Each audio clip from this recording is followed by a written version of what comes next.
Let me hit you with a fact. So crazy. It'll make you question everything you've ever been taught about money. Every single country on this planet is drowning in debt. The United States alone, $38 trillion in the red. Japan, $9 trillion. The entire world, $315 trillion of global debt. That's 3 times the size of the entire global economy. Let that sink in. The world owes more money than everything it produces combined. And here's the paradox that should scare the living hell out of you. If everyone owes money, who exactly is owed? Who is this mysterious entity that the entire planet is paying interest to?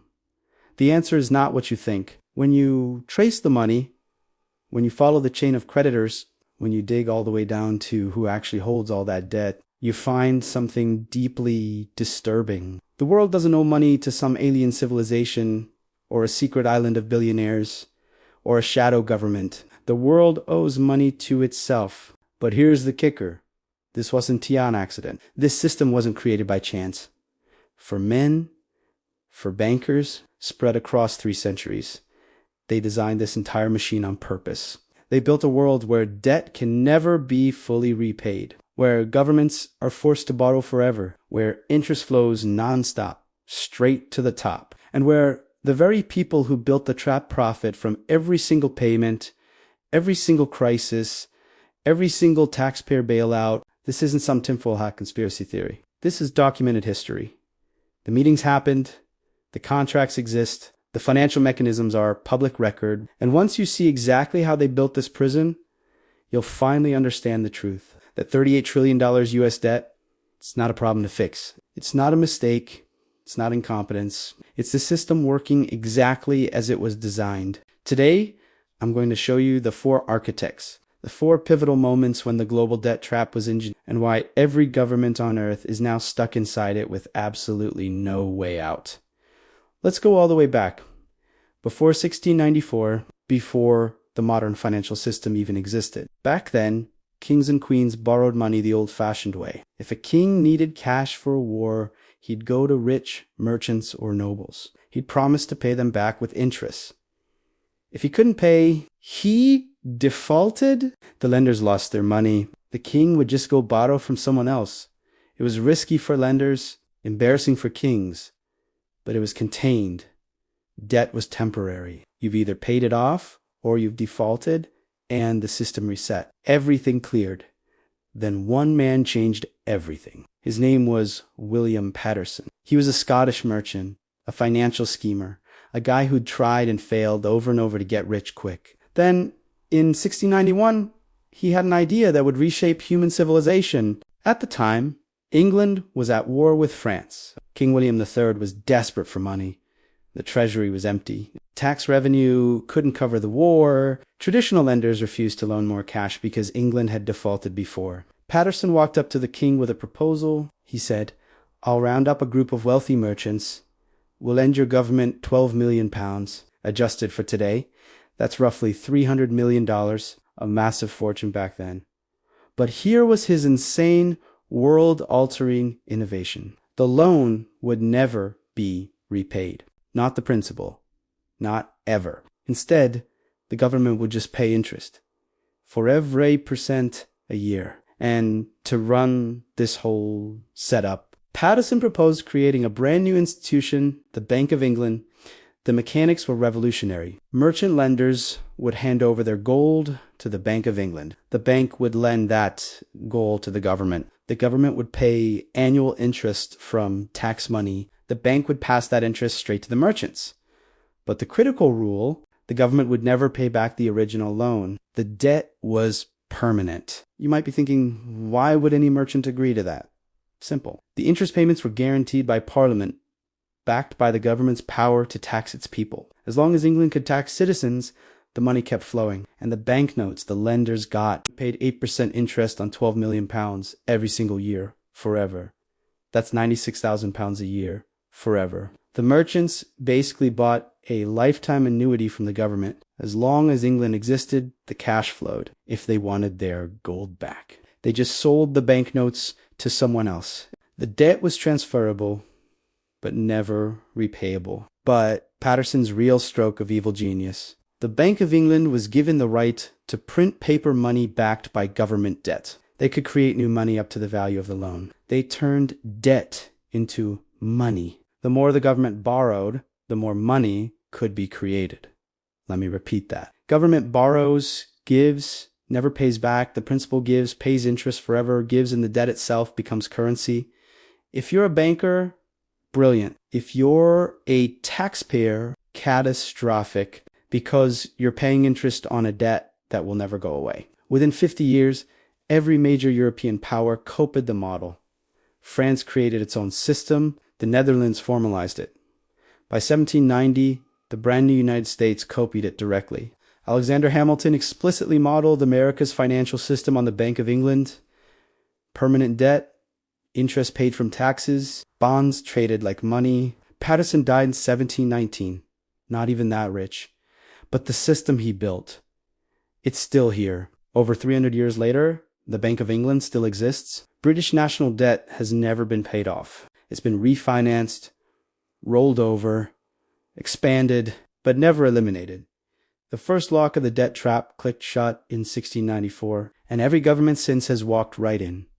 Voluntarily, by the early 1800s, European governments were all borrowing. Wars, infrastructure, daily expenses, but there was no real market. Every loan was negotiated when interest rates were all over the place. Only the richest merchants could play. Then came the second architect, Nathan Rothschild. He didn't just join the debt system.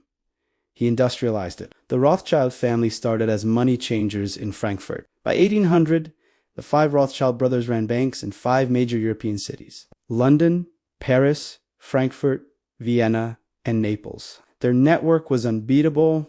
They could move money across borders faster than anyone, and they used that speed to dominate government debt. Nathan Rothschild in London was the strategic mastermind. During the Napoleonic Wars, he arranged huge loans for Britain. But his real innovation, he didn't just lend directly to the government. He bought government bonds at a discount, then resold them to investors at a markup. He created the modern bond market. Government needs cash. Rothschild gives it to them instantly. Then he sells the bonds to pension funds, insurance companies, wealthy people. Government gets fast money. Rothschild pockets the profit. Investors get a safe asset, but here's where it gets dark. Rothschild didn't just finance governments. He made it so governments had to use him. You've probably heard the story of the Battle of Waterloo in 1815. Nathan Rothschild found out Napoleon had lost before anyone else in London. His courier network was faster than the official government channels. He used that information to destroy the market. First, he sold British bonds. Everyone thought he knew Britain lost. Prices crashed. Investors panicked and sold everything. Once prices hit rock bottom, Rothschild bought massive amounts. The next day news of victory arrived. Bonds skyrocketed. He made a killing. Not insider trading by today's terms, just pure control of information and market timing. That became the Rothschild model. Control the information, control the issuance, control the market. By 1820, the Rothschilds dominated European government debt. If a country needed to borrow, they went through the Rothschilds because the family controlled the entire investor network. They set the terms. This is what locked the trap forever. Before Rothschild, a king could default. Creditors lost money. System reset. After Rothschild, debt was traded across borders. A British bond could be owned by a French investor, sold to a German bank, used as collateral by an Austrian noble. The web became so tangled, default wasn't just stiffing one lender. It would collapse the entire global financial system. Rothschild's innovation make debt so interconnected, default becomes impossible. Not because governments are responsible, because default would trigger a worldwide meltdown. Governments became trapped. They had to keep paying. They had to keep borrowing just to pay interest on old debt. The debt trap wasn't just permanent anymore. It was inescapable. The Rothschilds became the richest family on earth, richer than kings. And their wealth came from one thing: interest on government debt. They didn't build anything, didn't invent anything, didn't produce anything. They lent money to governments and collected interest forever. Patterson created the trap in 1694. Rothschild turned it into a global industry by 1815. Every government in Europe was caught. By 1900, America was an economic giant, but its financial system was still primitive. Banks worked alone. Money was tied to gold. No central system to manage debt. Enter the third architect, J.P. Morgan. He didn't fix the system for the public good. He fixed it to protect his banking empire. In 1907, a massive financial panic hit. Stocks crashed. Banks failed. The economy froze. J.P. Morgan did something extraordinary. He locked the biggest New York bankers in his library. He forced them to pledge their own fortunes to bail out the system. It worked. The panic ended. Morgan became the unofficial central banker of the United States. But he was 70 years old. He knew he couldn't save the system every time. So Morgan and his crew, America's most powerful bankers, designed a permanent solution. They needed a central bank. But there was a problem. Americans hated central banks. The first two U.S. central banks had been shut down by angry citizens. So they disguised it. In 1910, Morgan's allies, including Senator Nelson Aldrich and Tap bankers, held a secret meeting on Jekyll Island, Georgia.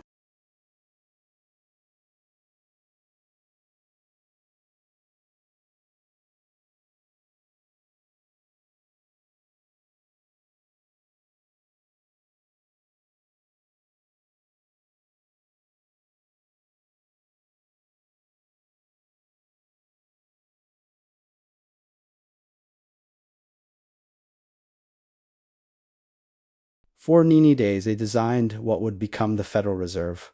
The meeting was hidden because they knew if the public found out bankers were writing America's money laws, there would be riots. Their plan was political manipulation at its finest. They wouldn't call it a central bank. They'd call it the Federal Reserve System. Not one, bank 12. Regional banks. Not controlled by Wall Street, overseen by a president-appointed board. It looked decentralized, democratic, public. But the structure ensured bankers were in full control. The regional Federal Reserve banks, privately owned by member banks. Those banks elected the regional boards. The regional banks picked the Federal Reserve Board. The government appointed a few people, but bankers ran the show. And the most powerful job creating money and buying government bonds went to the Federal Reserve Bank of New York, controlled by Wall Street's biggest banks, Morgan's banks. The Federal Reserve Act passed in December 1930. Most lawmakers didn't even understand what they voted for. And instantly, the debt trap exploded to infinity. Now, the government didn't just borrow from regular banks. It borrowed from the Federal Reserve, which could create money out of thin air to buy bonds. Unlimited demand for government debt. Before the Fed, there was a limit to how much the government could borrow. Banks only had so much cash. After the Fed, no limit. Government issues a bond. Fed buys it with newly printed money. Government spends the money. Debt goes on the Fed's balance sheet. Backed by nothing but a promise that taxpayers will pay interest forever. This is the machine that makes $38 trillion in U.S. debt possible. Without the Federal Reserve, the government could never borrow this much. The market wouldn't allow it. With the Fed as a guaranteed buyer of infinite debt. J.P. Morgan died in 1913, the same year the Fed was created. But his legacy, the system that lets governments borrow endlessly. The debt trap was now infinite. By the 1970s, the system Patterson, Rothschild, and Morgan built ruled the developed world. Rich nations borrowed, rolled over debt, paid interest. But developing countries were different. They borrowed for infrastructure. Many couldn't keep up. The trap needed one final upgrade. Enter the fourth architect, Paul Volcker. Fed chairman from 1979 to 1987, he faced a crisis. Inflation was over 10%. The dollar was losing credibility worldwide. He decided to crush inflation even if it caused a recession. In 1979, Volcker jacked up interest rates. The federal funds rate jumped from 11% to Vinci, the highest in U.S. history. It killed inflation.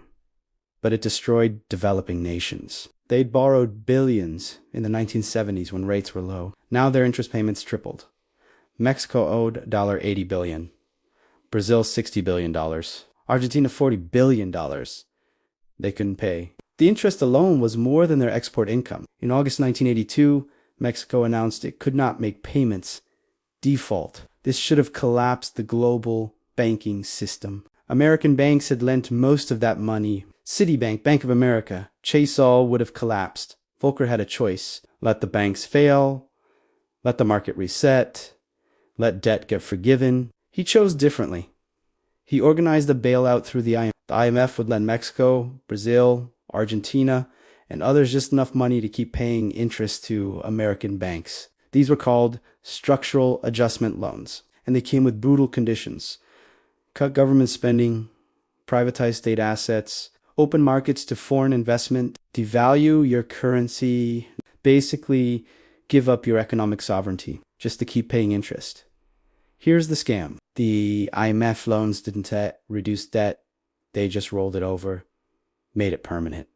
Volcker's innovation: when debt becomes unpayable, don't forgive it. Restructure it, lend just enough to keep interest flowing, and force the country to surrender control in exchange. The debt trap became a weapon of control. Countries that can't pay are forced to sell their assets, open their economies, obey foreign economic rules, just to stay in debt. This same playbook has repeated for 40 years. Greece 2010, Argentina 2001, Sri Lanka 2022 every time. IMF loans to pay interest austerity, lost sovereignty, debt never eliminated, just restructured forever. Volcker died in 2019. But his legacy, a global debt trap no country can escape. Even when nations can't pay, they're not allowed to default. They're refinanced into permanent slavery. Interest keeps flowing to the same banks, the same institutions, the same system William Patterson invented in 1694. Now let's put it all together. 4 men, 4 steps. 1 inescapable system. Step 1, William Patterson, 1694. Make government debt permanent. Borrow forever. Never repay principal. Just pay interest. Step 2, Nathan Rothschild, 1815. Make debt global and interconnected. So tangled, default destroys the world. Step 3, J.P. Morgan, 1913, creates central banks that can print endless money to buy government debt, infinite borrowing. Step 4, Paul Volcker, 1982. When countries collapse, restructure, don't forgive. Keep the interest flowing, seize control. The result, today's $315 trillion in global debt, government, corporate, household. None of it will ever be repaid. All of it generates interest. All of it is connected. Default anywhere threatens collapse everywhere. Let's break down the US $38 trillion debt. Who owns it? About $20 trillion is owned by American institutions. Pension funds, mutual funds, insurers, banks, the Federal Reserve. They buy U.S. treasuries because they're safe, and those bonds pay about $1 trillion a year in interest. Where does that interest come from? Taxpayers send money to the government. Government sends it to bondholders. Bondholders are mostly rich-owned institutions. It's a permanent wealth transfer from working people to the wealthy. Every year, forever. The other $18 trillion, the government owes it to itself, Social Security, Medicare. The government borrowed from those funds and spent the money. Now, it owes itself. But ultimately, taxpayers still pay. When Social Security needs cash, the government must raise taxes or borrow more. It's a shell game, but interest still flows. Now, scale this worldwide. Japan, $9 trillion, mostly to its own institutions. Europe, $14 trillion held by European banks and the ECB. China's huge domestic debt held by state banks. Every country runs the same scam, and they're all connected. Japan owns US debt. US owns European bonds via the IMF. Europe owns developing nation debt via the World Bank. It's a circle. Everyone owes everyone. Interest flows upward to the institutions that manage the debt. Here's why this system can never end. If the US actually paid off its $38 trillion debt, the money supply would collapse because dollars are created when the government borrows, pay off the debt. Those dollars disappear, deflation, depression, economic collapse. The government can never pay off the debt. It must keep borrowing, keep rolling it over, keep paying interest. Same for the whole world. If every government paid its debt, global money supply shrinks by 2/3. Not enough money to trade ceased. Debt isn't a mistake. It's structural, necessary, by design. And who benefits? The institutions that hold all the debt. BlackRock, Vanguard, State Street, Fidelity. These firms control tens of trillions. They buy government bonds with your pension, your 401k, your insurance premiums, and they collect the interest, over $1 trillion a year from US debt alone, plus trillions more from Japan, Europe, and every country on earth. That's the biggest wealth transfer in human history. Continuous, structural, invisible. They don't call it a tax, they call it debt service. But it's the same thing. Workers pay, institutions collect. Debt never goes down. Here's the final truth they don't want you to know. These four men never met. They lived centuries apart, but each one solved a problem in a way that only benefited bankers. Each layer built on the last.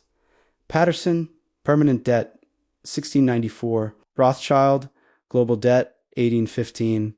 Morgan, infinite debt, 1913. Volcker, inescapable debt, 1982. Together, they built a world where governments borrow forever and pay interest eternally. And the people who control the bonds, they're the real rulers. Not governments, not taxpayers, financial institutions. That $38 trillion US debt isn't a crisis for them. It's a business model. Every dollar of debt is an asset on someone's balance sheet. It pays interest. It acts as collateral for more loans. As long as people believe the government will pay interest even if it never repays the principal, the system works. The trap is complete. Escape is impossible. Not without destroying the entire global financial system. For architects, 3 centuries. One system. Every person on earth is trapped inside it. If this changes how you see national debt, if you finally understand that $38 trillion, ISNTA, accident, it's the system working exactly as designed, then you're finally seeing how power really works. If you want to understand how this machine was built and who's really pulling the strings, hit subscribe, because they're never going to teach you this in school. They'll teach you debt is a problem to solve. But the architects knew better. Debt isn't a problem.